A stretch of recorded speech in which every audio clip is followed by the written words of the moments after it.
Subscribe करें हमारे YouTube channel साधना gold को और पाएं वीडियोस सबसे पहले। बेल आइकन दबाना ना भूलें। एक राजा के दरवाजे पर एक आदमी आया और कहने लगा, राजा मैं बहुत बड़ा चित्रकार हूँ, पेंटर हूँ, पेंटिंग अच्छी करता हूँ, हमें एक मौका दिया जाए। आपके राज्य में ऐसा कोई चित्रकार नहीं होगा, कलाकार नहीं होगा जो इतनी अच्छी पेंटिंग बनाता हो, मैं सबसे अच्छी पेंटिंग बनाऊंगा आपके लिए। राजा बोले बनाओ।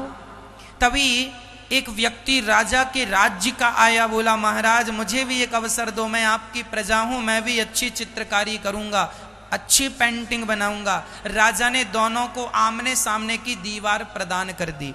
जैसे कि ये दीवार है, इस दीवार पे तुम पेंटिंग बनाओ। जो विदेश से लोग आए थे राजा ने उन्हें अवसर दिया, और जो राजा की अपनी प्रजा का व्यक्ति था उसे सामने वाली दीवार दे दी। बिल्कुल आमने सामने तुम दोनों अपनी चित्रकारी करो। दोनों के बीच में एक पर्दा डाल दिया गया, अपनी अपनी करो। अब जो विदेशी चित्रकार थे, कलाकार थे, उन्होंने जब पेंटिंग बनाई तो राजा ने उन्हें पेंटिंग बनाने के लिए कलर दिए। कलर से ही तो पेंटिंग बनेगी। पर ये जो राजा के राज्य का व्यक्ति था, इसने कोई कलर की डिमांड नहीं की, कोई कलर लिया ही नहीं। अब राजा को बड़ा आश्चर्य हुआ कि ये तो कलर लेके पेंटिंग कर रहे हैं, ये बिना कलर के कैसी पेंटिंग करेगा। राजा ने पूछा भी, क्यों जी तुम्हें कलर नहीं चाहिए? ना साहब हमें कलर की जरूरत नहीं है। अच्छा ठीक है। बहुत दिन बीत गए, दोनों की पेंटिंग तैयार हुई। राजा ने कहा पहले कौन दिखाएगा? तो विदेशी आदमी था, उसने कहा पहले मेरी देखो। जो विदेशी कलाकार थे उन्होंने जब पर्दा हटाया तो सच्ची इतनी सुंदर पेंटिंग बनाई, इतनी सुंदर नदियां बनाई कि मानो सच्ची बह रही हैं। इतने सुंदर झरने बनाए, इतनी सुंदर सड़कें बनाई, मानो बिल्कुल सड़क ही लग रही है। इतने सुंदर स्त्री पुरुष बच्चे, खेत खलिहान, इतना सुंदर पेंटिंग की उन्होंने, अकल्पनीय, अद्भुत। कोई शब्द नहीं उस पेंटिंग के लिए, अद्भुत। अब राजा ने कहा चलो भैया तुम अपनी भी दिखाओ, इनकी जो बड़ी सुंदर है, हमें तो नहीं लगता कि इससे सुंदर कुछ होगा, तुमने इनसे सुंदर तो ही नहीं ही बनाया होगा।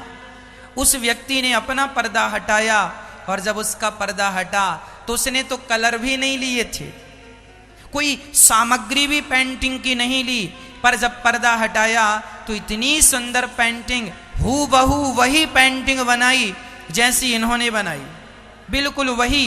राजा दंग रह गए कि तुमने इनकी नकल कैसे की, इतनी सुंदर पेंटिंग, और तुम्हारी पेंटिंग तो इनसे भी 20 है, अर्थात और अच्छी।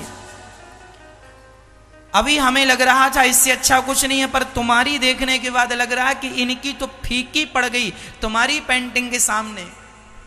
पर तुमने बिना कलर के ये पेंटिंग कैसे बनाई? उस व्यक्ति ने कहा महाराज मैंने पेंटिंग बनाई ही नहीं। अरे तो ये दिख तो रही है। महाराज ये पेंटिंग नहीं है, फिर क्या है? बोले मैंने तो सिर्फ अपनी दीवार को घिस घिस के उसे दर्पण बना दिया, और जब दर्पण बनाया तो सामने वाले की पेंटिंग अपने आप मेरे दर्पण में उतर आई, अपने आप आ गई। मैंने सिर्फ अपने दीवार को क्या बनाया? दर्पण बनाया, और जब दर्पण बनाया तो सामने वाले की चित्रकारी अपने आप मेरे में आई, और जब वही चित्रकारी दर्पण के माध्यम से देखी गई तो वह और भी अच्छी लगी। आप जितने अच्छे लगते हो ना, उससे ज्यादा अच्छे फोटो पे लगते हो, क्योंकि वो कैमरे की अपनी क्वालिटी है। उसी तरह सामने जो पेंटिंग है उसे दर्पण के द्वारा देखा जाए तो वह और भी सुंदर लगेगी। राजा समझ नहीं पाए तुम मैसेज क्या देना चाहते हो, संदेश क्या देना चाहते हो।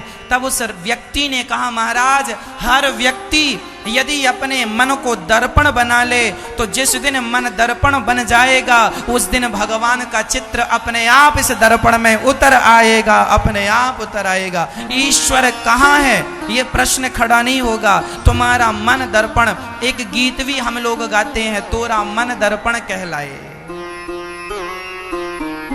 है ना? तोरा मन दर्पण कहलाए।